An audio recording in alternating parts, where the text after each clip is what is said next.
Lideramos el camino de la opinión pública y buscamos que la cultura del debate alcance consensos y soluciones a los problemas de nuestro país.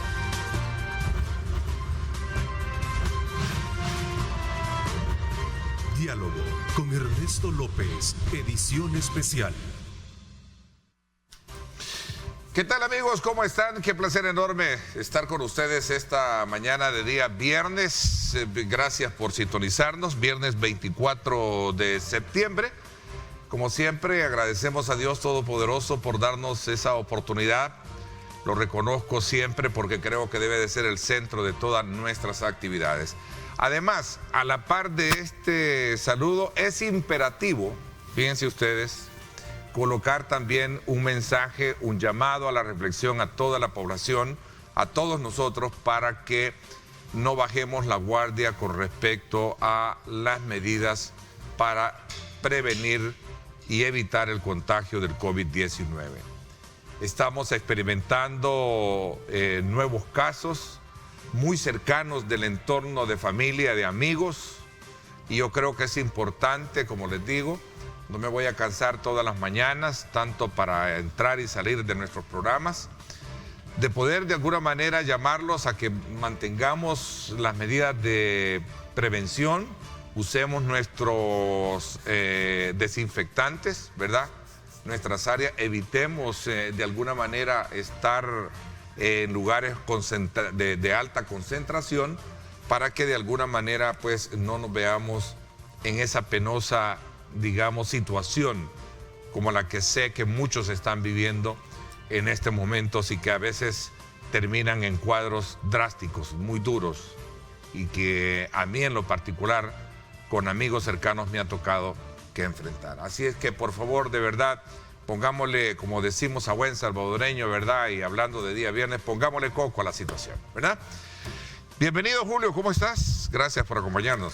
También me uno a tu reflexión y mandar también no es posible que sigan estando abiertos los antros de vicio en este país, Ernesto. Es decir, hay las universidades cerradas, las escuelas cerradas, los colegios cerrados y los bebederos, las discotecas, los estadios. De gente. No, yo creo que la reflexión a la que tú haces debe ser de llevarnos a todos, pero en definitiva las autoridades ciérrenlos, es que vean los resultados que están, porque además uno peca por acción, pero también por omisión. Así que la pelota para ellos. Y hay que resaltar que, si bien es cierto, pues tenemos 4 millones de personas vacunadas, según la cifra oficial. Por cierto, es titular de la madera del periódico oficial. Esta es la cantidad de primeras dosis de vacunas administradas durante 7 meses. Ese es el error, creer que porque la gente está vacunada no le va a dar. Así es. O porque ya están la mayoría muy de acuerdo, vacunados. Muy de acuerdo. Creo que muchas personas que están bajo esa línea de ya contar con sus vacunas, desde luego, piensan que no les va a dar, pero nosotros tenemos que siempre cuidarnos. Don Ronald, bienvenido. Buenos días, gracias Ernesto por la invitación y por supuesto me uno a la reflexión esta, ¿verdad? Ya se dan cuenta que 4 millones de vacunas no sirven como para detener el COVID, ¿verdad? Los hospitales están llenos y es responsabilidad de cada uno de nosotros cuidarnos por nosotros y por nuestra familia, por nuestros seres queridos, ¿verdad? Por ellos hay que cuidarnos. Buenos días y un abrazo fraternal para todos ustedes. Marvin, ¿cómo estás? Bienvenido también. Buenos días a todos ustedes, un gusto. Aquí ya listo para empezar. Bueno, hay una cosa con esto. Hay algunos sectores que están diciéndole al gobierno que tome medidas más drásticas. Por ejemplo, cerrar el país, no sé si ustedes comparten, sería contraproducente económicamente como se cerró hace un año. Claro. O sea, el gobierno no puede decretar una cuarentena estricta porque eso sería quebrar al país económicamente. Terminar de socavarlo. Entonces, ahora bien, lo que tenemos que hacer todos, creo yo, es ser más responsables. Mira, yo veo en el súper hasta 5 gentes detrás de una carretilla, o sea, van en familia, creen que ir al supermercado es un paseo. Es decir, la gente debería de tomar esas precauciones. Y voy a decir algo que va a ser duro también. Sí. Hay mucha gente que ha llevado el virus a sus casas, ha infectado a la gente de alto riesgo que vivía ahí y esta gente ha terminado muriendo. Entonces, por la misma irresponsabilidad que decimos, ¿verdad? Entonces, a mí me llama la atención cómo esta sociedad dice que es provida, ¿verdad? Pero en esos momentos se les olvida que hay que cuidar primero a los más vulnerables, cuidarse ellos y salir para lo necesario. Hay mucha gente irresponsable que lleva en su conciencia la muerte de sus familiares, porque por esa irresponsabilidad llevaron el virus a sus casas. Así es, te agradezco mucho y sin duda alguna les agradezco que se pleguen precisamente a esta exhortación vehemente, porque la verdad que es bien difícil que un familiar o un amigo te llame en condiciones para decirte, mira, te llamo para decirte de que esto pasó ya en mi casa. O sea, bien duro. Tania, buenos días, ¿qué tal? ¿Cómo estás? Gracias, Ernesto. Muy bien, buen día a toda la audiencia de Diálogo con Ernesto López y a mis colegas panelistas. Y aprovechando lo que dice Marvin, que en familia, es cierto, en familia van al supermercado y también, lamentablemente, en familia también entran después al hospital y en familia también después van al cementerio, probablemente. Es una desgracia terrible, pero pienso que la mayor responsabilidad está en nosotros, porque ya no es un virus desconocido, ya no es una situación de pandemia nueva, ya no es algo que no sabemos cómo cuidarlo, cómo tratarlo, cómo prevenirlo. Pero si nos estamos yendo a las discotecas, porque las discotecas siguen abiertas, los bares, si nos seguimos yendo a los estadios, yo sé que es muy loable para muchas personas el tema de las marchas, pero esas aglutinaciones, en cualquier sentido, en cualquier vía, en cualquier motivo, pues lo que genera es un alza en los casos y también en las muertes, y más como estamos ahora. Ojalá y tomemos conciencia, porque es bastante triste, yo se los digo por experiencia, comunicarle a otro, mira, hay que hacerse el examen porque yo salí contagiado. Entonces empezamos a hacer el recuento, como decía la doctora Arevalo. Yo estuve sentada con él o sentado con él y sin mascarilla. Entonces, y empezamos con todo, en vez de haber tomado o tenido las precauciones debidas, porque nos estamos contagiando hasta en las casas. Eso quiere decir que no hay que bajar la guardia tampoco en las casas, Ernesto. Sí, y sobre todo cuando la persona también cree tener síntomas, también ser responsable de mantenerse un poco en el resguardo pertinente. Bueno, así es que vamos entonces a presentar los temas este día. Sin duda alguna, el más próximo es el que el día de ayer conocimos el discurso pregrabado, creo que ya era una pregrabación, sin duda alguna, del presidente Bukele, que dio su discurso precisamente ante Naciones Unidas y dijo que el país avanzará hacia el desarrollo cuanto antes, haciéndose desde luego acompañar de las naciones que compartan esa misma visión. Y dijo que el mundo, dice al mundo que el país va precisamente a entrar en esa consonancia de poder identificarse con aquellos que verdaderamente también estén bajo la línea de saber que el país debe de salir en curso ya propio y que necesita más motivación que obstrucción, decía, algo así creo que fueron sus palabras en términos concretos. Veamos, ¿qué piensan ustedes del discurso, Marvin? Y el resto tiene una palabra. Fue aspiracional, diría yo. Yo lo calificaría como un discurso aspiracional de lo que, digamos, pretende ser su legado presidencial. El presidente está casi a 2 años y medio de su mandato y es momento en que debe de comenzarse a pensar en el legado, qué es lo que va a dejar. Y en ese sentido, creería yo que el discurso del presidente ayer en Naciones Unidas tiene mucho que ver con las intenciones que él ve, digamos, del concierto de naciones. ¿Qué es lo que él va a dejar a El Salvador? Creería yo que está preparando un discurso para su legado. Ya cuando le toque hacer el último discurso de Naciones Unidas, pues me imagino ya va a haber planteado que eso que él llama de hacer las cosas de manera diferente, ha dado resultados. Entonces creo que está preparando ese terreno para eso. Un guiño a China con el pensamiento de Confucio, podría decirlo, no recurrió a un pensador occidental, sino a un pensador oriental. Muy interesante eso, que en el lenguaje diplomático pesa mucho que yo use a un filósofo occidental o que use a un filósofo oriental, lo cual también nos deja... como saber que es tu referente. Por ejemplo, algo así. Entonces es también muy interesante. No implico nada con eso, pero sí es muy interesante la cita de Confucio que utiliza, precisamente porque eso fue lo que me motivó a mí a decir, está hablando de legado entonces, ¿no? Entonces, hoy habrá que esperar si ese legado se concretiza en El Salvador. Más allá de las observaciones que se pudieron haber hecho, que por qué no fue, claro, ¿verdad? Y aclarar algo, porque se circula en redes que le han quitado la visa y por eso no fue a Nueva York. Aclarar que un jefe de Estado no necesita visa para ir, tiene su pasaporte a Naciones Unidas, porque Naciones Unidas es un territorio internacional. Claro. O sea, parte del convenio que firmó Estados Unidos con Naciones Unidas de darle esas sedes, que esos territorios son de Naciones Unidas, no son de los Estados Unidos. Entonces, aclarar ese rumor que surgió en redes. La verdad que en redes se dice de todo, ¿verdad? Y lo que sí no hubo un listado, lo que sí es que hubo un listado de quiénes irían a la sede y quiénes lo harían desde sus países, ¿va? Ahí la cuestión es quién elaboró ese listado, ¿va? Y qué criterios hubo para que no fuera, digamos, a los países o para que fuera hasta la sede de la ONU. Pero eso es otra cosa distinta. Ok, Julio. No, yo en el mismo sentido creo que es aspiracional el hecho de que qué país se quiere, y lógicamente en la mitad de su segundo mandato es decir, bueno, qué es lo que he hecho, porque al final... Todavía no llega el segundo mandato. No, el segundo periodo, perdón. ¿Verdad? Vi que te alegraste mucho. No, pero ya estamos en el segundo, no comas ansia. Por eso saltó. Claro.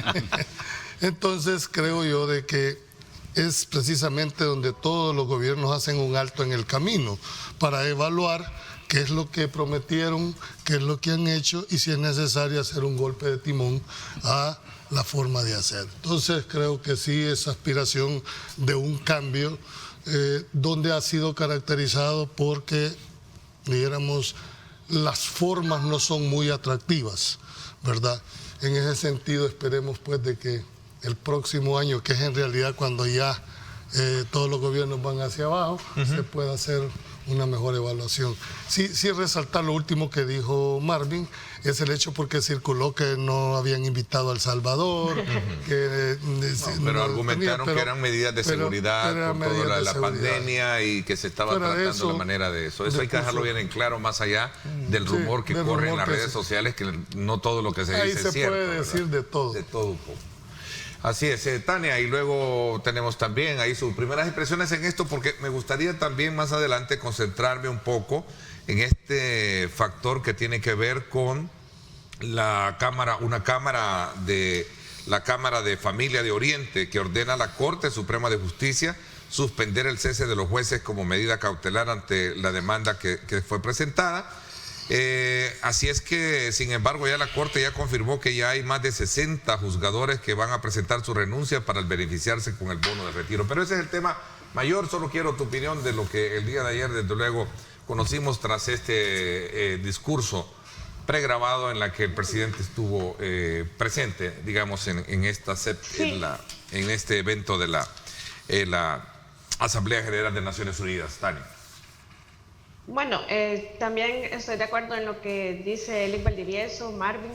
Es un discurso en cuanto a aspiraciones, hacia dónde dirige el país el presidente o hacia dónde pretende dirigirlo, mejor dicho, hasta dónde pretende llegar.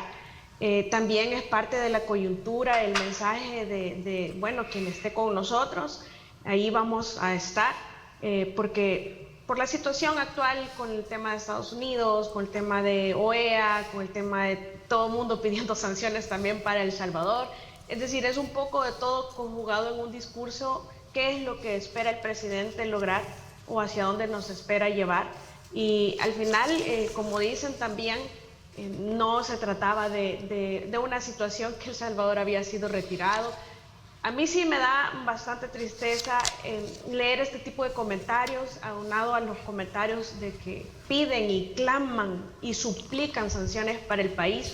Pareciera que realmente quieren que el país le vaya mal, es decir, el odio es tanto y el nivel de fanatismo es tan alto que me parece en algunos momentos que desearían que estuviéramos terriblemente mal para echarle la culpa al presidente Bukele. Es decir, ya dejaron de lado que somos salvadoreños todos y que al final una decisión o una ausencia de decisión nos termina afectando a todos porque vamos en el mismo barco, pero pareciera que el deseo del fracaso del gobierno actual es más grande que el amor a ser salvadoreño y al país. mismo por todo esto, que decir que desear que expulsen al presidente, porque están expulsando a El Salvador, no al presidente. Pero entonces, ese nivel de fanatismo, yo vuelvo y hago el llamado, en uno y otro lado hay tremenda escala de grises en donde podemos y tenemos derecho a situarnos y no a ser acusados, ni tampoco a que se nos haga bullying político, porque no estamos en ninguno de los dos extremos. Quizás eso, aparte del mensaje del presidente, es lo que yo sumo. Ok, vamos a ver, don Ronald. Congruente con Tania, hombre, quien siembra odio cosecha odio, por supuesto, ¿verdad? Miren, el discurso del aspiracional de fondo decía que nos encaminábamos hacia el desarrollo. Ese discurso no concuerda con la realidad, porque la realidad que yo veo es que quieren 20.000 soldados más, y yo no sé qué desarrollo social puede traernos un ejército de 40.000 soldados en este país hoy que estamos en paz. Más me encanta el discurso del presidente Lacalle de Uruguay, ¿verdad?, que habló de la libertad de los pueblos, del respeto a los derechos humanos, y señaló a los regímenes autoritarios que le tienen miedo a sus pueblos, por eso se vuelven autoritarios, y señaló a las dictaduras de América, básicamente estaba desnudando a Cuba, ¿verdad? Entonces, más me inclino por ese discurso que fue excelente. El presidente Lacalle está ganando un liderazgo en América muy bueno, basado en la libertad, en la democracia y el respeto a los derechos humanos. Bueno, ok, nos queda bastante clara la opinión de ustedes en torno a esta postura que asumió en la intervención de la Asamblea General de Naciones Unidas el presidente Nayib Bukele, ¿verdad?, en la que también recordó una de las crisis más recientes en el mundo, el tema del coronavirus, que es el que hemos desde un principio comentado. A ver, ¿cuál es la lectura que tienen ustedes, Tania, con relación a esta situación en la cual se confirma desde la perspectiva de la Corte Suprema de Justicia que ya hay 60, creo, alrededor o más juzgadores que han presentado su renuncia para optar para el beneficio de tener un bono de retiro, por un lado? Por otro lado, también circunscribo lo que un grupo de jueces llevó precisamente a demandar, a presentar un recurso a la Cámara de Familia, y esta ordena en este caso a la Corte suspender el cese precisamente de la medida. Esto como una medida cautelar ante esa demanda. ¿Cómo está esta situación? Vamos a ver, Juan César, les doy la palabra, nuevamente les reitero, tomarse la palabra en tiempos prudenciales para poder generar un debate bonito que entremezcle sin duda alguna acá la parte jurídica y la parte política desde la perspectiva de los dos que no son abogados. A ver, Tania y Julio. Gracias. Me parece de primer momento que lo que tú dices es muy importante, Ernesto. Hay muchos jueces que ya renunciaron y que eligieron la indemnización de 2 años de salario. Entonces, esto complica bastante, pero al análisis de la resolución de la Cámara, yo sí estoy convencida que es definitivamente un exceso, que no hay facultad legal, ni mucho menos constitucional, para ordenar medidas cautelares a la Corte Suprema de Justicia, que definitivamente se han violado diferente normativa, en el sentido que un juez o un magistrado para el caso está resolviendo de una forma unilateral, el otro magistrado dice que no es competente, lo cual yo comparto. No se llama en discordia a un tercer magistrado, que es el procedimiento que el mismo juez establece del Código de Procedimientos Civiles y Mercantiles, allá por los artículos, si lo integramos con el artículo 3, 195, 96, 197, que establece el procedimiento para cuando, es decir, dentro de las funciones, cuál es el procedimiento para resolver, y ese es llamar a un tercero en discordia, no resolver unilateralmente, muchísimo menos cuando se trata de medidas cautelares que solo procede, según la Constitución, según el 183, en una inconstitucionalidad, según la Ley de Procedimientos Constitucionales, y el 185 a través de la inaplicabilidad. Esto quiere decir que para suspender la vigencia de una norma únicamente puede ser por 2 vías, por la inconstitucionalidad, en donde pueden dictarse medidas cautelares, y mediante el control difuso de la Constitución, que es la inaplicabilidad que pueden ejercer los jueces y magistrados. Entonces, estamos completamente en una resolución fuera de ámbito legal, incompetente absolutamente un magistrado de familia hacen un intento por autoatribuirse competencia que la ley ni la Constitución les confiere. Ahora, que es válido lo que se está diciendo, ese es otro punto, pero estamos hablando de si procede o no procede la resolución de la Cámara. Ok, interesante. También yo sé que la jerga, la parte técnica, ¿verdad? A veces es bueno en este tipo de temas tratar la manera de traducirla más al español, decimos, ¿verdad? Pero yo sé que no se puede a veces, pero sí, también, Julio, a ver. Bueno, mira, el punto acá es que una Cámara le está diciendo a la Corte, señores, no pueden. Primero vayamos a la parte formal. Esta es una decisión judicial emanada, que tenga competencia, que no sea desde un punto de vista aceptable o no, esas son valoraciones. Estamos hablando que hay una decisión formal emitida. Ahora, hay que entender que los jueces tienen un doble rol. Antes solo se tenía, y es el fundamento que hace la Cámara, para decir, miren, nosotros somos controladores de la constitucionalidad interna de un país, pero también son vigilantes de los tratados internacionales que ha suscrito el país, y por eso apelan a una figura que es el control de la convencionalidad, y le da supremacía a ese tratado sobre la ley secundaria. ¿Por qué? Porque la interrelación entre el derecho constitucional y el derecho internacional, sobre todo de derechos humanos, ha provocado un tsunami jurídico. Entonces ahora el juez tiene un doble control, y lo que han hecho no es ni siquiera una demanda, Ernesto. Estamos frente a una medida cautelar, y tiene una razón de ser la medida cautelar. Es decir, el 26 entraba en vigencia esta situación, y las medidas cautelares, por supuesto que tienen esa finalidad. Ojalá en el transcurso podamos ir desarrollando. Tú haces una pregunta de entrada, decir, mira, ¿hay cuántos jueces se han... Mira, el juez Roberto Ortuño dice, después de 23 años, dice, ahí lo tienen ya la van a colocar. Después de 23 años de trabajo estoy cansado, había pensado jubilarme, no veo la otra parte. En julio del próximo año, pero bueno, esa es una decisión muy personal de él, pero aquí no. Si todos se quieren ir, pues que se vaya, pues, pero es una decisión de ellos. Ahí estamos y debemos de respetar esa decisión. La casualidad es que ahora todos se querían jubilar en el momento. Y yo creo que esto hay que verlo con la seriedad que debe. O es ser. Como decimos vulgarmente, una zafada elegante.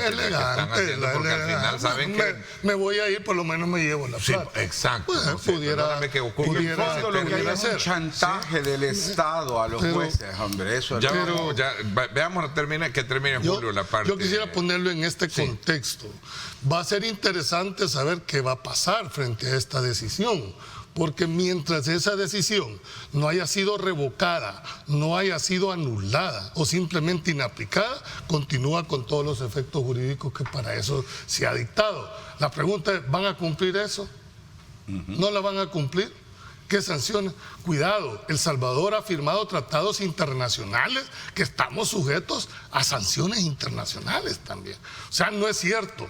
Es más, constitucionalmente, entre el tratado y la ley prevalece sobre el tratado. Por eso es que en la resolución, yo no he tenido la oportunidad de verla toda, yo vi el comunicado, entonces es muy difícil saber cuál fue el fundamento, pero están aplicando, por lo que yo logro inferir, la ley procesal familiar, que tiene un concepto diferente. Es más, no les aplica el fuero a las personas que puedan ser señaladas. Tienen competencia en todo el territorio. Ellos mismos, de conformidad con el Código Procesal de Familia, pueden abrogarse la competencia. Es decir, va a ser un análisis objetivo. Yo no me atrevería de entrada a decir de que esta resolución... La medida cautelar en materia familiar puede darse dentro del proceso o como acto previo al proceso, que es el caso.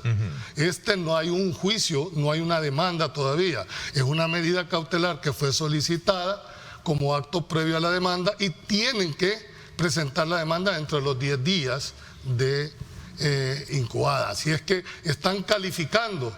¿Por qué la medida cautelar? Si cumple los dos requisitos. ¿De qué?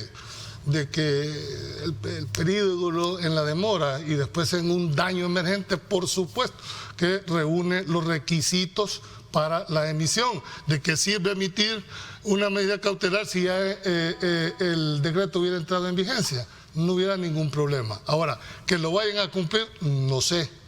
Que se vaya a aplicar porque le manda a pedir informes a la Asamblea Legislativa, al Presidente de la República, le manda a pedir incluso a los diputados, entonces a la Corte en pleno, y les ordena, así con esa palabra que tenía días de no verla, le comentaba aquí a los colegas en el panel, normalmente cuando se haga la notificación dice notifíquese, aquí dice cúmplase. Es decir, hay algo en este tema. Y finalmente, porque una cámara de familia, por una simple y sencilla razón, porque están aplicando la Convención Interamericana de Derechos Humanos del adulto mayor, son personas mayores de 60 años y precisamente por eso es que buscaron esa vía, dijéramos, y además, y no son las vías legales las que vivimos en el país, pues. Yo prefiero esto, que sea una discusión a nivel jurídico, si tienen competencia, si no tienen competencia, si se extralimitó o no, a que salieran a la calle, a que gritaran o a que quemaran. Son las reglas del juego, son las reglas del juego. Inédito, entonces, casi histórico, si lo queremos ver. Lo que pasa es que nunca, yo no me podía imaginar este tipo de cosas, pues, pero... Y un poco también así, no sé si la palabra es correcta, dudosa, porque ellos mismos lo reconocieron. Si esto debimos haberlo hecho, hoy lo hicimos porque nos están tocando los intereses, pero debíamos haberlo hecho anteriormente. El primero. ¿Sí? No está de acuerdo, don Ronald. Sí, perdón, Tania, pero don Ronald lo veo un poco ahí. No, es que nada tiene que ver con el tema, esa cuestión del 1 de mayo. No, es una postura que ellos dijeron, aquí me la reconoció uno de los principales. El juez Durán. El juez Durán, él me dijo, mira, sí, Ernesto, pero me da con un la poco... resolución no tiene nada que ver eso. No, pero en porque alusión la parte jurídica que estés poniendo, Julio, es excelente. No, pero en su interpretación, Sí. Julio dejó de entrever ese punto. Sí, ¿no, es que la cuestión es esta, lo que Ernesto quiere decir es de que hemos tenido que llegar hasta este punto cuando se pudo haber impedido todo esto desde el Sí, lo de la marcha en la que yo participé es otra cosa. No, claro, pero la resolución es el origen casi de todo. Viene siendo resultado, ¿verdad? ¿Entiendes? Falacia se llama eso.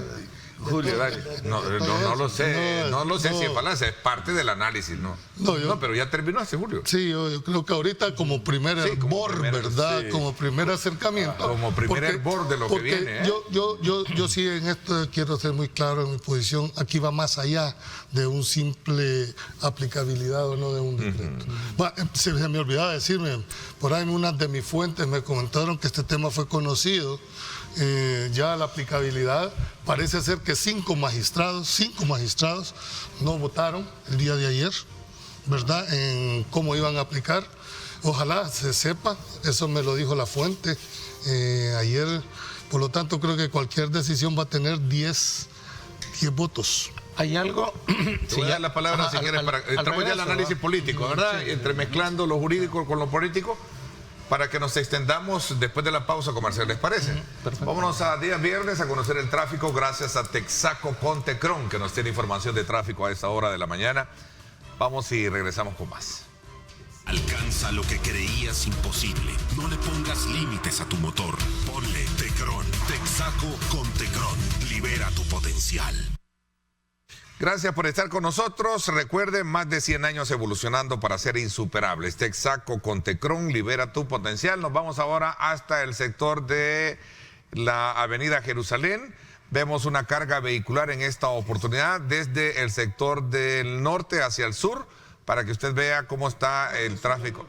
Así que así estamos. De sur a norte viene esa, ¿no? Este es de sur a norte. Sí, sí, ¿verdad? Sí, perdón un poco, pero a veces me la ponen a la cámara, sí, pero es de sur a norte.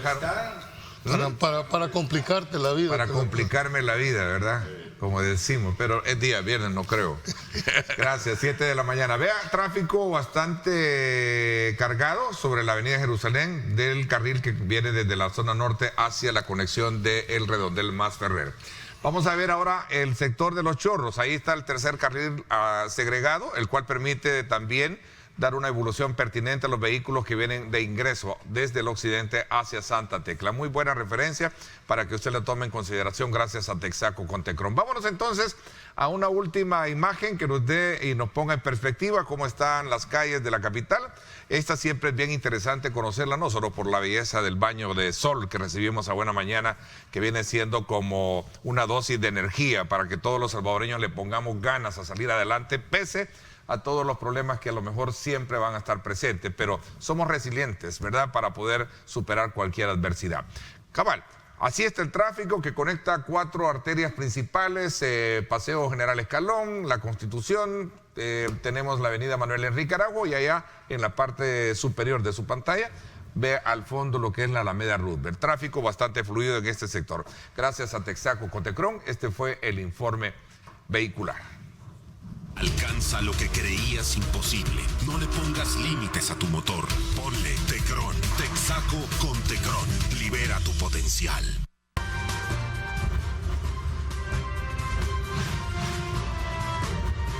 Diálogo con Ernesto López, edición especial.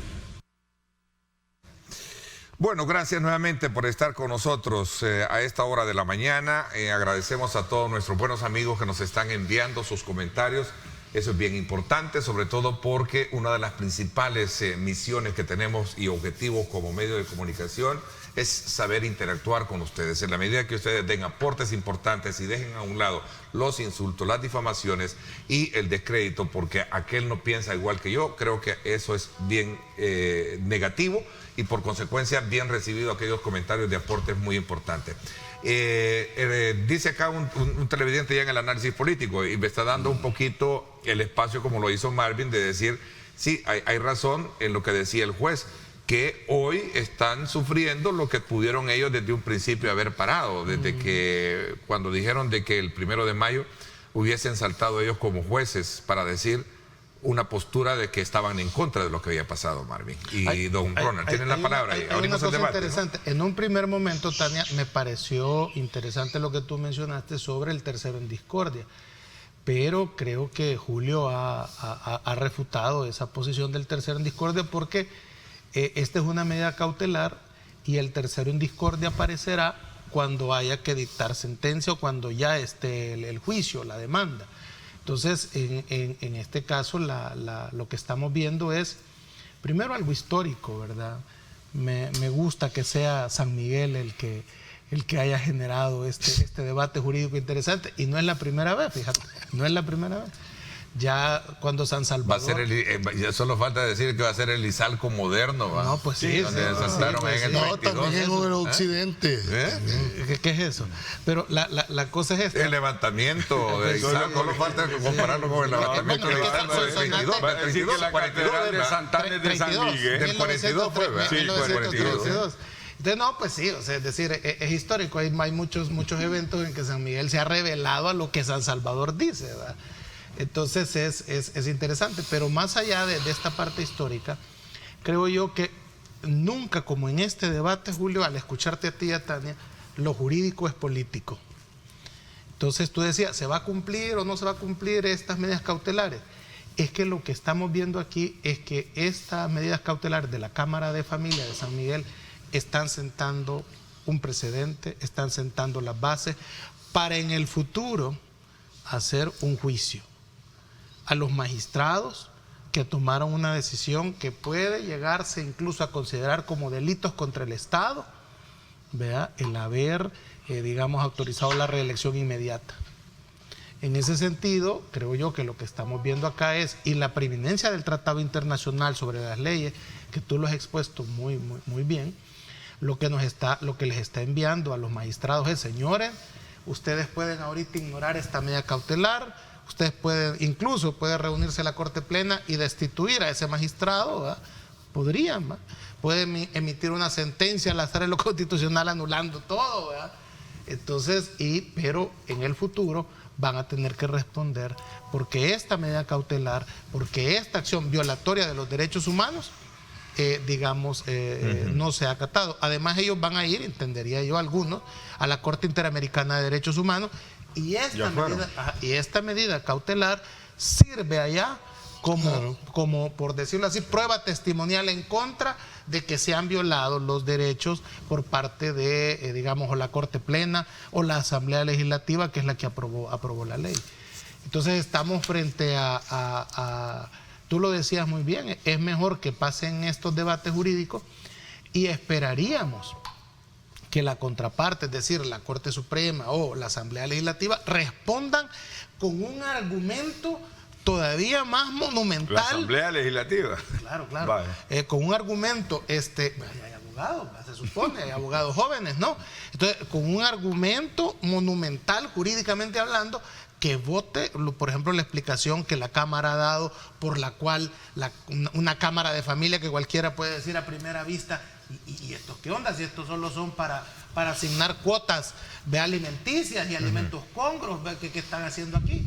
Pero evidentemente el derecho no solo es un derecho, sino que hay muchos derechos que tienen que entrelazarse entre ellos y auxiliarse de un derecho al otro para este debate. El punto en discordia de todo lo que han dicho don Ronald, no lo veo convencido con todo lo que han dicho ellos. ¿No? Es que lo más importante es que hoy quedó claro de que esto era una purga de jueces, ¿verdad? Esto no era una depuración judicial. Esta sentencia deja claro que lo que estaban haciendo era una purga de jueces, ¿verdad? Esto no era una purga política, así se llama en ciencias políticas esto. Esta sentencia lo deja claro. Hoy vienen ya los efectos, como Marvin lo planteaba, entre lo jurídico y lo político. La parte política es, ¿van a cumplir la sentencia?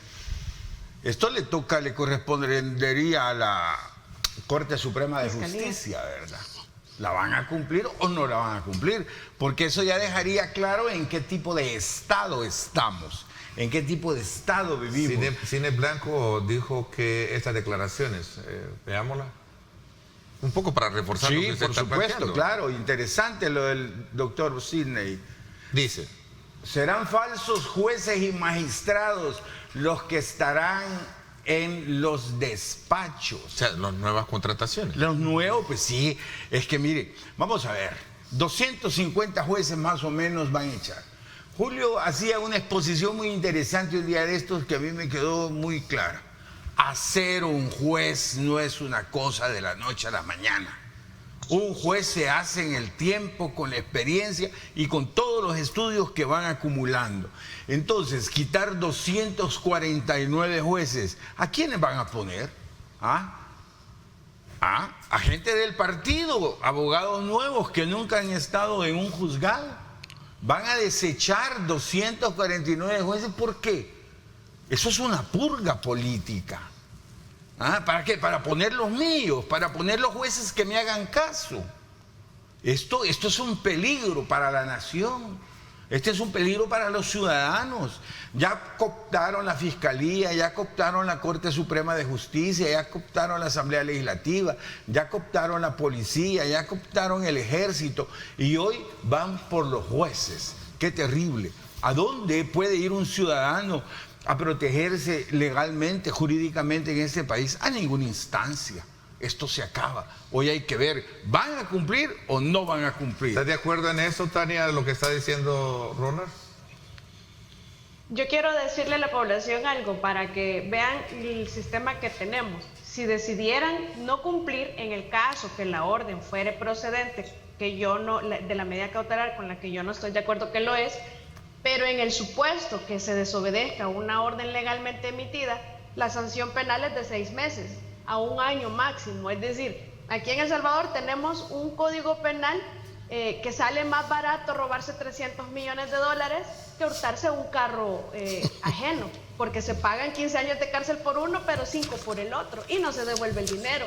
Entonces, ahora esto es consecuencia del sistema que nos han dejado. Si se decidiera no cumplir lo que se considera ilegal, lo que sucede es que es bien complicado, porque a nosotros ciudadanos, se nos ha enseñado que lo que dice la Corte es santa palabra y que las resoluciones de la Corte se cumplen, ¿verdad? Claro, aquí dirán, es que estamos hablando de la Corte en el aspecto administrativo, pero estamos hablando también de todas las resoluciones. Entonces, o sea, ¿no estás de acuerdo tú en ese punto? Perdón, Tania, que te interrumpa, pero es parte del debate. ¿Sí? No conozco al juez, al magistrado que emitió las medidas cautelares, no sé si es parte y a la vez está siendo juez, si tiene 30 años de servicio o si tiene más de 60 años, como para valorar también que está involucrado directamente y pues tiene un prejuicio. No lo sé. Pero no sé si están de acuerdo. No estaban de acuerdo en ese punto. Yo tampoco lo sé si tiene más de 60 años, pues estaba inhibido para conocerlo. Por lo menos tenía un impedimento por los efectos. No, yo en esto sí yo creo que los jueces, a mí me costó mucho entenderlo, pero los jueces en esa interacción del derecho internacional creo que sí, el juez está obligado, antes de todo, a revisar la constitucionalidad o no de la petición o de la demanda. Y una vez que revisa eso, bueno, hasta el Código Procesal Civil y Mercantil los obliga. Pero yo sí creo que aquí el juez ha jugado un doble rol, ¿verdad? De control de legalidad, no solo el control de legalidad interna, como es precisamente lo que decía Tania, es el hecho de que en el ejercicio del control difuso un juez puede declarar inaplicable. Pero estamos hablando del control interno, pero existe el otro control que lleva implícito el rol del juez y que ahora está, dijéramos, como tomando esa primacía, y es el control de la convencionalidad. Es decir, ¿por qué? Porque el país no está aislado, sobre todo en tratados de derechos humanos, ¿verdad? Hay tratados que se ha suscrito, entonces ellos basan su decisión en el sentido de dicen, miren, yo le doy primacía al tratado constitucional que protege a los adultos mayores y menores sobre el que sea valedero o no. Eso va a ser una cuestión de fondo que se va a decidir más adelante. Aquí estamos en ni siquiera hay proceso, esta es una medida cautelar, podemos discutir si son procedentes, no. ¿Cuál es el efecto de una medida cautelar? Evitar posteriormente que ya el daño, una vez se repara o se dé, ya no se pueda reparar. Entonces me imagino de que ellos valoraron los dos requisitos que exige y bueno, creo que solo fue uno el juez, porque el otro magistrado razonó que no era admisible. Al final de esto hay una decisión judicial, ¿verdad?, que tiene un efecto jurídico. Veremos los efectos que va a tener en cuanto al cumplimiento o no. No hay vuelta de hoja. Tania dijo ahí la penalidad creo que fue el artículo 322 al que Tania se hacía alusión, que es desobediencia, ¿verdad? Es cierto, es a 1 año, pero le puse un más agregado. También la inhabilitación por el tiempo que dure la condena. Es decir, va más allá. Aquí se va a someter a prueba lo que yo siempre he venido diciendo, el sistema. Veremos si el sistema funciona judicial. No les gusta una decisión, interpongan los recursos correspondientes. Se está configurando, fíjate, Julio, te doy la palabra, una condena, 2 líneas, Neto, una condena por parte de la Corte Interamericana de Derechos Humanos al Estado salvadoreño. Por esto se está configurando con todo este debate. Pero yo solo quiero terminar porque no se me va la idea, Ernesto, y es el hecho.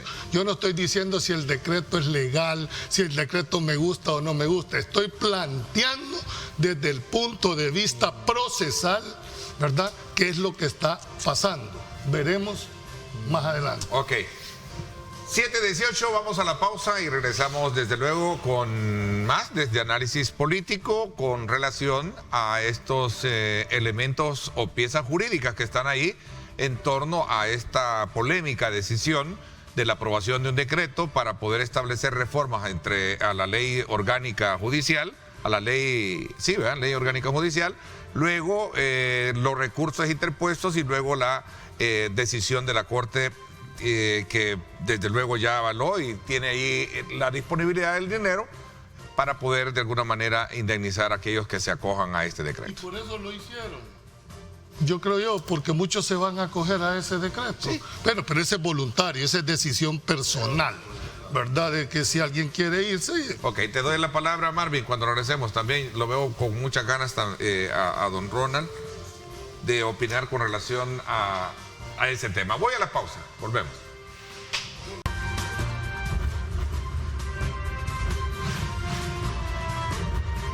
Diálogo con Ernesto López, edición especial.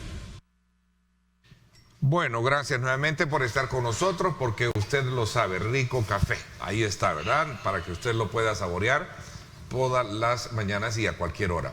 Continuamos en el análisis. A ver, Marvin, había quedado darte la palabra. Tienen los espacios pertinentes, prudenciales, para debatir este tema. Yo insistiría, por ejemplo, que frente a digamos, este certero golpe jurídico, ¿no?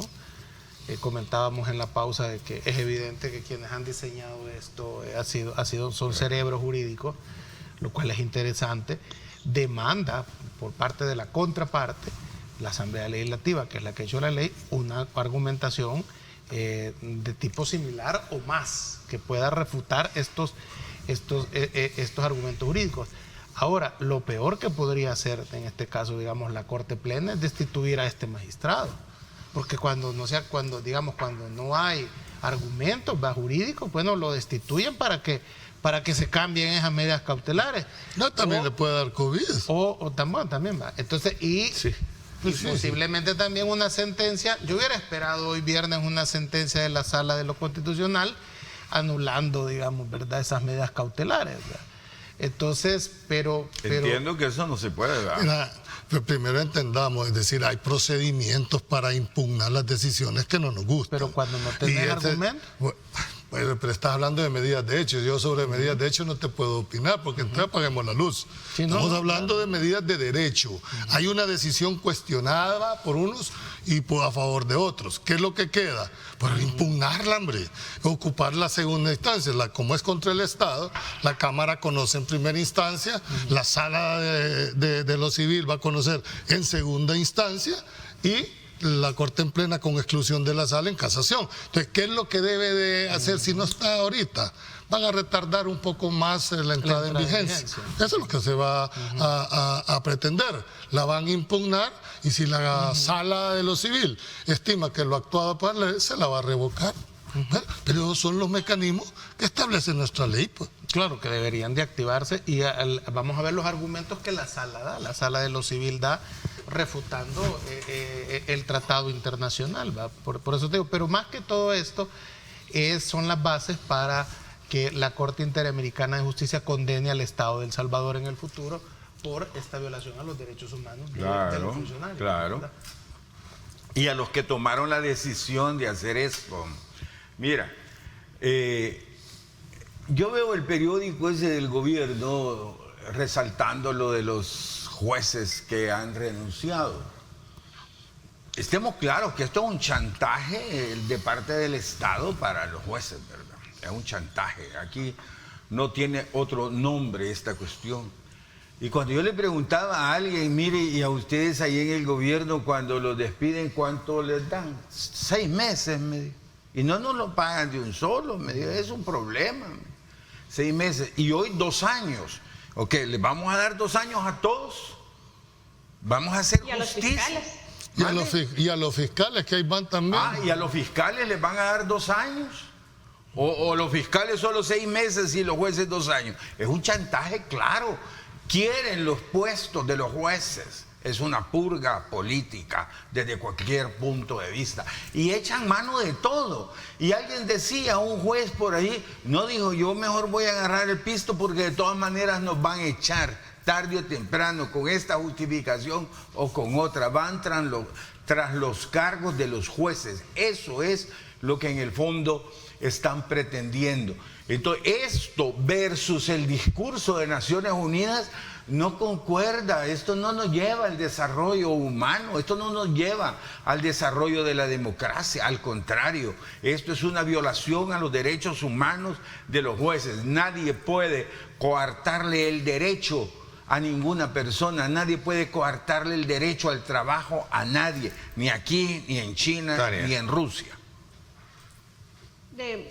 Con lo que dijo don Ronald anteriormente, me parece que lo retomó Elic Valdivieso. Hay quizás un punto que es importante rescatar y es el hecho de que el día de mañana van a ser otras personas, quizás no hoy, quizás no en un año o 2, pero tal y como está pasando actualmente con los exfuncionarios, puede haber un reprise en el futuro. Entonces, cada funcionario está firmando y está dando fe de las decisiones que se están tomando y está avalando o está no avalando. Es decir, El mensaje importante es: todos los funcionarios que están tomando decisiones actualmente, sean correctas o no sean correctas, todo depende de la coyuntura. Entonces, tienen que estar preparados que si hay algo que es contrario a la ley y que lo están avalando, pues en el futuro van a responder. Quizás no hoy, que la desobediencia, yo estoy consciente que solo son, a mí me parece ridículo, absurdo y hasta ofensivo las penalidades de los delitos relativos a la corrupción en nuestro sistema penal. Es decir, aquí sale, como ya dije antes, más barato robarse 300 millones que un carro. Pero entonces, el hecho es que aún, y que solo sean 6 meses a 1 año, pues eso queda, por lo menos a mí sí me interesa en mi historial, que me salga una condena dentro de 10 años por un delito de violación a derechos humanos, en el caso que eso se llegara a dar.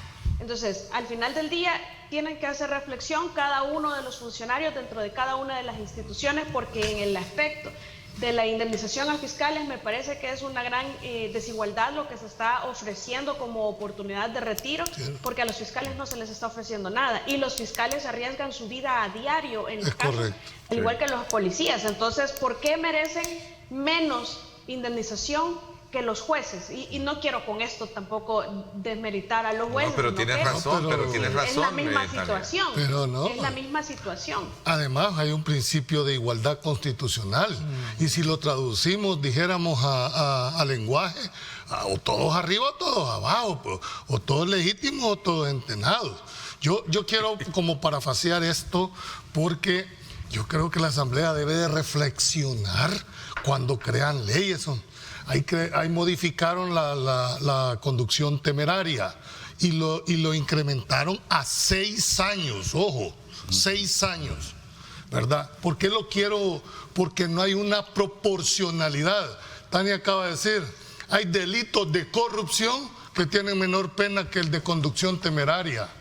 Y señores diputados, hoy son diputados ustedes, mañana van a andar en la calle y les van a aplicar exactamente estas disposiciones. Y esto no es que estoy en contra o a favor de los que ven, no, pero tiene que ser proporcional la pena al delito que se comete, y va a dejar discreción en el policía para decir si iba disputando la vía, si invasión de carriles. De verdad, reflexionen, no sé, ojalá ¿qué es lo que les pasó a los diputados pasados con la ley de extinción de dominio? Que dijeron, esta va para mareros y narcos. Sí, mira quiénes se les metieron pero primero. Cuando ya les empezaron a aplicar a los políticos, hasta que es inconstitucional, dicen. Lo vieron. Entonces es una reflexión, y ojalá. hubo algunos que aceptaron después, si la regamos, dijeron. Sí, pues sí. Algunos diputados, uno no recuerdo el nombre, dijo, no, la regamos. Es reflexivo. Es decir, la pena tiene que ser proporcional al hecho. Por Dios santo, reflexionen. Y ojalá el Ejecutivo observe este proyecto y la devuelva para adecuarla. Está bien que topen a los que manejan borrachos. Sí, está bien. Está bien, es más, deberían de quitarle la licencia para siempre. Claro. Pero obviamente tiene que armonizarse las leyes. Vamos entonces a hacer la pausa de regreso con otros temas que sin duda alguna tiene que ver con hilvanando un poco el tema que estamos abordando, la elección de los nuevos concejales, por ejemplo, ¿no? Del Consejo Nacional de la Judicatura. Tú tuviste ayer aquí, dijeron que todo era nuevo. ¿Cuál nuevo? Si hay 3 ahí. Hablemos entonces, sí, hay tres. Entonces, pues. Pero que fueron electos por los que ahora están criticando. Y entonces lo que antes fue malo, entonces hoy también tiene que ser malo. Hombre, pues es parte del debate. Hay que discutir si el perfil que tú diseñas se cumple o no se cumple. No, trayectoria. Lo que pasa es que se discutía ahí este punto, solo para dejarlo en la mesa, de que los que criticaron que ahí era quizás más de lo mismo, no se llevaron los mecanismos, fueron los que de alguna manera también ellos eligieron en el periodo anterior. Eligieron 84, que incluso los mismos que están actuales. Vamos a hablar de ese Hablemoslo, tema. Vamos a hablar. ¿Verdad? Los jueces cesados tienen hasta el viernes para renunciar, solo para cerrar el ciclo de lo que estamos hablando. O sea que hasta hoy ya no. Hasta hoy tenían. Pues sí, hasta hoy tienen. No, con la medida ya no. Con la medida cautelar. La medida cautelar, eso es lo que evita. Bueno, yo como siempre digo, yo he visto muertos botando basura, no sé. Ok. No sé. Vámonos a la pausa y regresamos con más.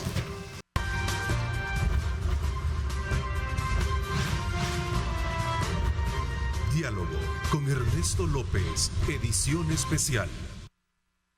Gracias por estar con nosotros. Se dan cuenta del coloquio que hay en el transcurso del corte, ¿verdad? Te habían metido al chat del sector 9. Sí. Bienvenidos a aquellos que nos están sintonizando. Gracias nuevamente. Vamos a ver, habíamos quedado con Tania, ¿verdad? ¿Tania? Únicamente para complementar lo que decía Lic Valdivieso sobre la desproporcionalidad, es un delito que es de peligro concreto, ni siquiera es un delito de resultado, es decir, no hay un daño, hay una infracción a las normas de seguridad, entonces tiene una penalidad completamente desproporcionada en relación al resto de penalidades dentro del mismo Código Penal, es decir, tiene hasta más penalidad que alguien que lesiona mediante un homicidio culposo. Hasta ahí me voy a quedar. Tiene más penalidad poner en peligro que matar a alguien de forma culposa. Y son ambas acciones imprudencia, es decir, hay una infracción a las normas. Entonces, creo que hay que asesorarse y voy a insistir sobre la reforma integral del Código Penal porque necesita una revisión completa. No es proporcional como cuando querían proponer 8 años de pena de cárcel para el maltrato animal cuando el maltrato infantil tiene 1 año. Entonces, ese tipo de desproporcionalidad terrible, es a la que se refiere uno, ¿verdad? Y no es que uno no ame a los animalitos. Yo tengo mi mascota y yo creo que todos amamos a los animales o por lo menos tratamos de motivar a que sea así, pero es desproporcional. Entonces, completamente no procede esta reforma. Ojalá y se revise el código completo y no vayan en reformas aisladas porque esto es lo que sucede. Únicamente eso, sobre el otro tema quizás ya podemos. Ok, que sí tiene que ver con el nombramiento de los nuevos concejales al CNJ, que algo, digamos, está... Sí, dime. Y la misma crítica que se hacía antes, ¿verdad? O que todos hacíamos, que no se respetaban los requisitos. No existe un perfil, porque Lic Valdivieso dice, si hay un perfil, síguelo, pero es que nunca han hecho un perfil, es decir, no tenemos un baremo mediante el cual podamos ir diciendo la elección se va completando estos requisitos, delitos, voy a decir. Entonces, ahora están criticando que no se hizo lo que nunca hicieron ellos en el pasado, y no quiere decir que ahora esté bien, estuvo mal antes y está mal ahora, pero es que eso es un defecto del sistema, porque en la Constitución está ese procedimiento. Lo que queda claro con esto es que el poder en El Salvador está diseñado para beneficiar a quien lo tenga. Y lo que ha pasado con Nuevas Ideas es que se ha dado cuenta de que toda esta estructura de poder diseñada para el que tenga el poder hay que usarla. Y es lo que está haciendo. Pero no es lo que ofrecieron. En eso está, no, pero es que eso ya hay que olvidarnos de que se iban a hacer las cosas distintas. Sí. Al parecer no se puede hacer las cosas distintas. Sí se puede, no quieren. Sí, bueno, es como lo de los carros, sí se podía hacer distinto. Entonces, las críticas es que los compraron o se los donó Corea. Porque tenía entendido que era una donación. No, free lunch. Entonces, bueno, claro. Pero sí, definitivamente lo de los vehículos contradice mucho de lo que se había venido criticando. Porque si es una donación de Corea, le hubieran pedido ambulancias, pues, ¿verdad? Pienso yo, ¿verdad? Mejor que donaran ambulancias para la emergencia médica. Si es que es una donación. Entender, porque la nota, ¿y los $400 de gasolina que le subieron? Sí, es decir, que les dan por vehículo, ¿verdad? Mensual, ¿verdad? Entonces, esa es una... Perdón, y el salario mínimo en este país es 360 para un obrero. Sí, claro. Y le das 400 más todavía de gasolina al diputado. Eso que puede parecer ahorita que no pasa factura en las encuestas, va sumando. Y cuando viene a pasar factura, acabas como Arena y como el FMLN, que no hay nada ningún choque eléctrico que te reviva. En el caso de la discusión que se ha establecido con el Consejo Nacional de la Judicatura, creo yo que hemos vuelto a ver un poco de lo mismo, ¿va? Es decir, se han reelecto, miembros del del Consejo Nacional de la Judicatura que venían de electos por otras administraciones. Solo 2 carros creo que donaron. Exacto. Va, entonces eso, pero ya no lo habíamos visto con la Corte Suprema de Justicia, pues, o sea, vamos a ver, corríjanme ustedes dos que son abogados. Yo tengo entendido que magistrado vos solo podés ser 9 años. Pero la Constitución así lo dice. La Constitución. Entonces, pero ahí se ha reelecto a Elsie Dueña 6 años. Entonces va a estar, ¿qué? En total 15 años de magistrada cuando pero lo prohíbe. Eso no existe. No, pregunta, o sea, porque lo que estoy viendo, si ya se hizo con la Corte Suprema de Justicia, entonces, ¿qué nos sorprende? Que en el Consejo Nacional de la Judicatura se reelijan a 3 miembros que podrían estar vinculados al partido Gana. Vea, entonces, ¿qué nos sorprende de eso? Nada. Entonces, ahora bien, ojo con los diputados de Nuevas Ideas que están cometiendo los mismos errores que hizo Arena y el FMLN. Y que ahorita pueda que no importe. Pero va a llegar un momento en que todo eso va a sumar. Y entonces ahí va a ser contundente, claro, va a ser dura la condena por las decisiones que están tomando. La expresidenta del CNJ decía lo siguiente y lo titulariza un periódico hoy: el Consejo será el pasapapeles de la Corte, con esa reforma se debilita su funcionamiento. Ronald. Mire, si el hecho de que están reeligiendo a 3 miembros que, como lo dice Marvin, podrían estar relacionados con el partido Gana, entonces ese es el currículum, porque habría que ver realmente qué tipo de gente está reeligiendo, ¿verdad? Porque para reelegir a alguien debe reelegirse por sus méritos, por lo que hizo anteriormente, por su currículum, por sus estudios, por lo que es. Por sus calidades, sus cualidades. No por pertenecer a determinado partido que es socio del partido en el gobierno. No se vale. Creo que esto es un error y estamos destruyendo la democracia. Tania. Pero es que son reelecciones permitidas, me parece. El caso de la Corte Suprema de Justicia, eso es definitivamente un absoluto exceso. 6 años después de los 9, sin haberse postulado y haber seguido el procedimiento, eso no existe. Y hay que ser honestos y claros en eso. Es una situación completamente anómala. Y yo quiero que ustedes que son, perdón Tania, y ustedes que son abogados, quiero hacerles una pregunta ética, porque yo por eso dejé de estudiar Derecho. ¿Y por qué un abogado acepta ser magistrado en esas condiciones? Por eso mismo los declararon en la lista Ángel, perdón Tania, de negocios. les dieron 2 denominaciones en la lista Ángel: antidemocráticos y corruptos, porque haber aceptado esos cargos es corrupción. El primer acto de corrupción que uno comete es aceptar un cargo para el que no está. Estamos hablando del golpe de Estado a la Sala de lo Constitucional, a los 5. Oigamos a Tania. Pero es que entonces metamos en la lista a todos los funcionarios anteriores, porque con el respeto que me merece, pero si acaso 1 o 2 cumplieron los requisitos y hubo un proceso correcto. Hay gente que se postulaba y con camándula de delitos detrás y hasta condenas civiles y condenas en otras áreas. Entonces, aquí hemos tenido tantos funcionarios que han aceptado el cargo siendo incompetentes, siendo inconstitucionales, inclusive, y con mucho respeto lo digo, la Fiscalía General anterior, y que tampoco había independencia, pero que se nos viene a decir que son completamente independientes. Entonces, estamos hablando de lo de las reelecciones en los casos que sí son permitidos, y que el sistema, es decir, el defecto, lo que a mí me gustaría que se comprenda, que quede como mensaje para la población, es que mientras no se modifique el mecanismo establecido en el ordinal 19 del 131, que es la asamblea la que elige, que no tenemos un barómetro, que no se respeta la jurisprudencia, que nunca se ha hecho eso, entonces no vamos a tener funcionarios diferentes, porque el que llega al poder va a necesitar personas afines a su ideología. Y Ronald, va a pasar. Solo una acotación a lo de Tania: no se puede estar analizando las cosas con respecto a lo malo que se hizo en el pasado. Hay que hacer la propuesta de qué es lo malo que estamos haciendo y cómo mejorarlo. Porque entonces voy a venir yo un día y voy a decir: miren, si Hitler mató 6 millones de judíos allá en Rusia y aquí solo hemos matado, no se vale. O sea, el pasado se entierra y la democracia es perfectible. Hay que ver cómo la mejoramos. Pensé que iba a decir, regresemos entonces cuando estaba la democracia cristiana. Sí, yo siempre. Yo eso pensé más que de Hitler. Sería un éxito. Yo creo que en el tema que estamos abordando hay que tener esa objetividad, hay que tener un poco de cuidado, mucho cuidado con los planteamientos. Con la personalización. Yo te voy a decir una cosa: todos los abogados tenemos un currículum desde que estamos estudiando hasta que nos graduamos. Mientras no haya un perfil, un baremos, un mecanismo donde se pueda comprobar la idoneidad de las personas, siempre van a estar sujetos a un tema eminentemente político.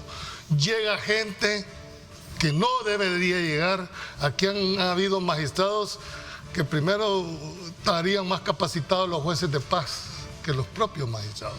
Y esas son realidades. Es más, Tania y los abogados saben que muchas de las cosas es que los colaboradores, en algunos casos, saben más que los propios magistrados. ¿Por qué? Porque se prepararon, porque tienen máster, porque tienen todo. Porque los magistrados son electos políticamente, no en base a su trayectoria. Eso ha sido una realidad, no solo de esto, hacia atrás igual. Pero eso que hemos hecho mal atrás no sería suficiente para cambiar la forma nuevamente. No sería suficiente para dar un verdadero giro de timón, porque todo el andamiaje judicial es producto de lo que está arriba. Si la cabeza no anda en la misma sintonía, ¿cómo le pedimos a las manos y al pie que sea igual? Lo que pasa es que yo lo que veo es, y Ronald, que estuvo ya en una posición de poder cuando fue vicepresidente de la Asamblea Legislativa, entenderá esto mejor. Bueno, y tú que fuiste funcionario, que una cosa es decirlo aquí en el panel, pero ya cuando sos viceministro, cuando sos vicepresidente de la Asamblea Legislativa, parece ser que cuando estás ahí querés que las cosas se hagan como vos querés. No, y te das cuenta... eso no es cierto. No digo que eso no es cierto. Esto cuando regresemos, pues. Vamos a la pausa y regresamos a Ya debatir vamos a hablar, punto. pero está bien que lo hayas puesto en contexto.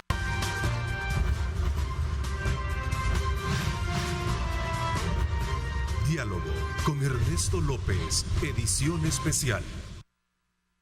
Gracias nuevamente por estar con nosotros a esta hora de la mañana. Gracias mil por su participación muy activa, nos encanta.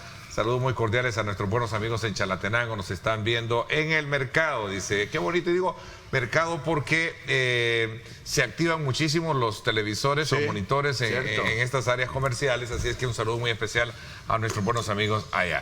Bueno, ya la licencia para linchar a Marvin, los dos.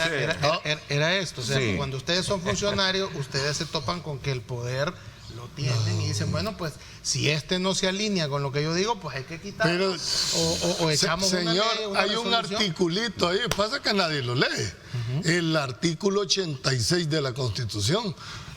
El principio de legalidad es el actuar de la administración y es el actuar de los funcionarios, que solo te permiten si está facultado expresamente. El problema aquí es que eso ya no importa, a eso es lo que yo me nunca refiero. ha importado. Los atropellos Por de la eso. administración pública a los ciudadanos es el pan diario en la historia de este Sí, país. pero lo tenemos que aceptar solo porque un funcionario te diga, es que es mi criterio. No, pero es que, mira, Marvin, lo que pasa es que no podemos justificar las cosas malas de hoy por las cosas malas del pasado. No, la oferta fue o sea, cambiar lo malo del pasado que nos sirva para mejorar ahora, Claro. pero no para justificar Pero que no porque sé- aquel lo hizo, pues hoy está bueno que Pero lo haga. ¿cuándo nos vamos Esa a es dar la cuenta? crítica. Pero ¿cuándo nos vamos a dar cuenta que eso no es real? Es que no es real. No Sí, está pero pasando. vas a trabajar para justificar Mira, eso yo o lo para que- mejorar eso. Lo que nunca entendí es por qué vulnerar procedimientos de una manera innecesaria. Sí. Y solo te voy a poner ejemplo lo que pasó el 1 de mayo. Sí. ¿Qué costaba establecer haberlo hecho una bien. comisión de investigación para llegar a la misma decisión y O se llevar hubiese ya la legitimado? ley. ¿Ah? Pues No, la es ley decir, para hacer y la no tener la destitución. correlación de fuerza. Esa es no veo prepotencia. honestamente. Es la mezcla de la prepotencia con la ignorancia. Bueno, no sé, y pero es peligrosa. deberían de reflexionar, o sea, creo que los procedimientos Porque es la lo que los va a propuesta- legitimar. Porque la propuesta a la reforma a la ley de la carrera judicial no vinieron de la Corte Suprema de Justicia, pero- teniendo la correlación en la Corte Tania Suprema de les Justicia. acaba de mandar un mensaje muy claro a los actuales funcionarios de todos, ejecutivo, judicial y legislativo. Tarde o temprano los van a evaluar por las decisiones que se tomen. El problema no es la decisión, es la consecuencia de la decisión, que es la que deben de evaluar. Por lo tanto, la única forma de poderse garantizar en el tiempo de que no van a tener problemas es cumpliendo con los procedimientos que Y establecen hay una cosa, cada uno de las hay- normas. perdón, hay una figura que yo, como aquí decimos, lo que va a pasar, va, no lo que ya pasó. No. Hace una semana hablábamos sobre el tema de los magistrados también. Y el lunes la embajadora estadounidense aclara que los va a ampliar y los va a incluir en la lista Engel. Yo solo quiero enviarle un mensaje a estos funcionarios que están en la actualidad. Acuérdense de esa imagen de un viejito, Augusto Pinochet, bajando en el aeropuerto de Santiago, sentándose en una silla de ruedas y muriendo en su casa en arresto domiciliario. Es decir, cuando venga esa El vendetta, todopoderoso Augusto Pinochet. cuando venga esa vendetta, van a estar más viejos y enfrentar procesos por lo que hiciste en el pasado, estando viejo, es lamentable para la humanidad de cualquier persona. Por eso lo que ahora pueda parecer, bueno, que no importa, que no me y ¿saben qué es lo más terrible? Ustedes como abogados no me contestaron cuando les pregunté por qué un abogado acepta un puesto que dice 9 años. Bueno, pero es que se pregunta si es el que la aceptó, no a los que no. Y yo cómo puedo aceptar pero la respuesta, por los 5 años. La respuesta, no, estoy de acuerdo que no pueden contestar por ella. Pero ¿saben cuál es en sí por qué alguien acepta defender lo indefendible? Corrupción se llama. ¿Por qué untarse de lo? Por dinero. Bueno, eso no lo decimos. Es que en política, yo no puedo especular sobre ese tema. Sí, Julio. Si usted, hombre, no, ustedes han sido funcionarios. Ustedes han sido funcionarios. O sea, ¿por qué te corrompes? ¿Por qué te prostituís? Es por dinero, por poder. Bueno, los que se corrompen y se prostituyen. No, claro, no sé. Ustedes han sido funcionarios y a ti te ha tocado ver esa. O sea, no es la primera vez que lo estamos viendo. Esa clase de seres humanos no deberían de estar en política, pero son los que prevalecen en política de países como los nuestros. Lo veo bien serio, don Ronald. ¿Y por qué lo son, Marvin? Porque tienen es que el mundo está lleno de gente cobarde y corrupta que tiene valor de hacer las cosas, y los demás que no lo hacen porque en realidad, porque se postulan sabiendo que son inconstitucionales. Sí. Es decir, y no es porque yo sea la sala, pero saben que no reúnen los requisitos, saben que son partidarios, saben que tienen intereses, van y se postulan porque saben que van a quedar, porque quieren dinero, porque quieren poder. El problema es que, yo no estoy de acuerdo en que enterremos el pasado. Es que es error creer que no vamos a atacar a nadie porque esa es la corrupción del pasado, como creer que no los vamos a atacar ahora porque ninguno es corrupto. Es falso ambas posturas. Tanto hay que empezar a procesar. Hay casos que son reiterados que uno se queda pensando, bueno, ¿será que no lo procesan porque es de este partido? ¿O por qué? Pero hay personas en la administración actual que merecen una investigación. Es que igual los del pasado ya también para terminar, tienen que estar incluidos, no podemos enterrarlos. Para terminar. La óptica no es excluyente, es decir, nada para atrás y tampoco para adelante. Tienen que ser responsables de las acciones que cada uno determinó, individualizarlas y ejemplarizarlas, pero no es excluyente o uno o lo otro. Yo creo que debería de hacerse para los dos lados y sentar un precedente. ¿Saben cómo se llama lo que vos dijiste? Impunidad. Cuando no se sabe que no hay consecuencias, entonces es impune. Es impune. Lo que decía Tania de la corrupción, que es más barato robarse 20 millones de dólares que... Y no lo vas a devolver. Sí. Y ahora va a haber 6 años. Imagínate, Tania no lo quiso decir tan explícitamente. El delito culposo de que alguien mata a una persona tiene máximo 3 años, si no me corrige ahí. 3 años la muerte por un accidente. Y aquí, por una falta de tránsito, 6 años. Puesta en peligro. Y sin el resultado. 6 años. Es racional. Es proporcional. ¿Qué pasa con la Comisión de Legislación y Puntos Constitucionales que tienen asesores? No solo, ahí hay abogados también y muy buenos abogados. ¿Qué pasa? Que ese criterio de proporcionalidad no se ocupó. Se puede hacer show haciendo bien las cosas, Julio. El tiempo se me fue, señores. Son 7:58 minutos. Les agradezco que nos hayan dado todos sus puntos de vista con relación a los temas que hemos abordado. Sin duda alguna, se someten a consideración de nuestro público televidente para que ellos puedan construir su propio pensamiento crítico, ¿verdad? Y con la misma su propia radiografía de país. Don Ronald, gracias por habernos acompañado. Gracias, Ernesto, y un abrazo fraternal para toda la teleaudiencia y un abrazo hasta el cielo a Arturo Argumedo, mi hermano, que lo recordamos hoy aquí en el intermedio. Hoy era un hombre que daba cátedra en esa en la curul era una cátedra a todos los diputados en ese entonces. Me encantó que lo hayamos recordado, así que hasta el cielo, pues un abrazo para Arturo Argumedo. También el pésame para el vicepresidente Ulloa. También es cierto.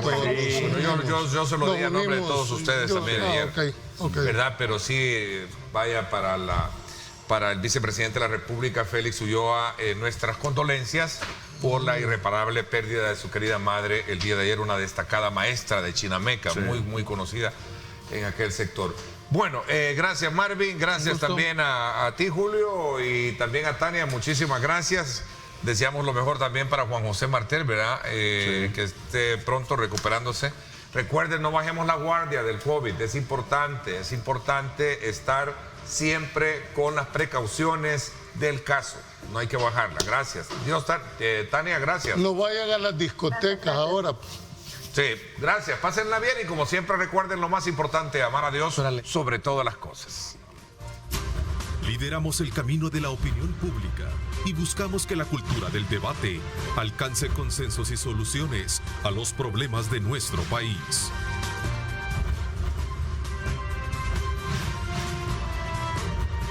Diálogo con Ernesto López, edición especial.